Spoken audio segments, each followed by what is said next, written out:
कि चलो एक अभियान चलाएं, दहेज प्रथा का अंत कराएं। दहेज का अर्थ है एक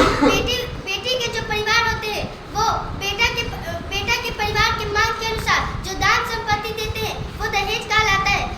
दहेज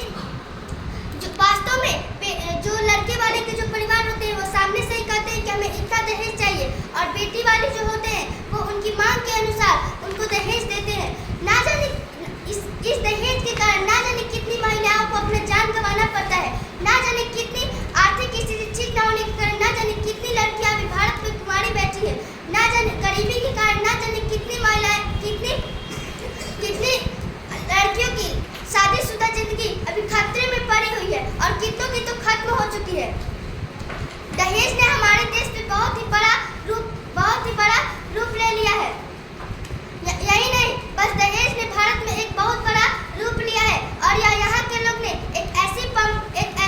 दहेज को एक ऐसी परंपरा बना दिया है कि बेटी वाले को दहेज देना अनिवार्य ही हो गया है। ऐसा नहीं है कि दहेज के लिए कोई कानून नहीं चलाया गया है, दहेज के लिए बहुत से कानून चलाए गए, लेकिन उसका अनुसरण करने वाला ही कहाँ कोई है, क्योंकि जिस घर में बेटी है उस घर में तो बेटा है। एक बेटी वाले बेटे को दहेज तो देते हैं, एक हाथ से दहेज देते हैं तो दूसरे हाथ से बेटे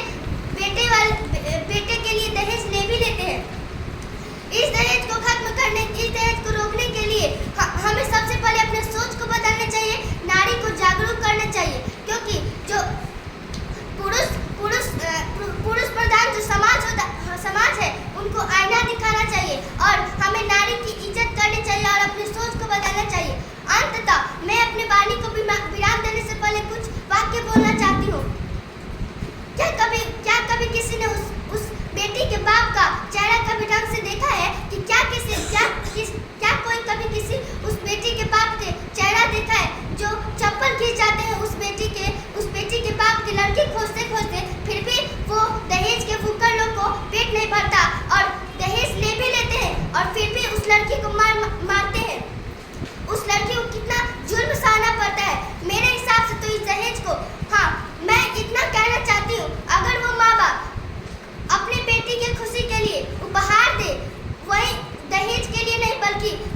उपहार दे उसको अपने तरफ से, तो वो एक दहेज नहीं कहलाएगा। लेकिन अगर वो लड़की वाले से मांग करे कि मुझे नगद चाहिए, मुझे इतना चाहिए, तो वो एक दहेज का रूप ले लेता है। कोई अगर किसी लड़की के माता पिता का चेहरा ढंग से देखे तब उसे पता चलेगा कि उस बेटी के माँ बाप पर क्या गुजरता है। कितनों के तो माँ बाप जो होते हैं वो अपनी बेटी की शादी के लिए कितने प्रयत्न करते हैं और कितनों ने तो जान गंवा दी और जान गंवा कर अपने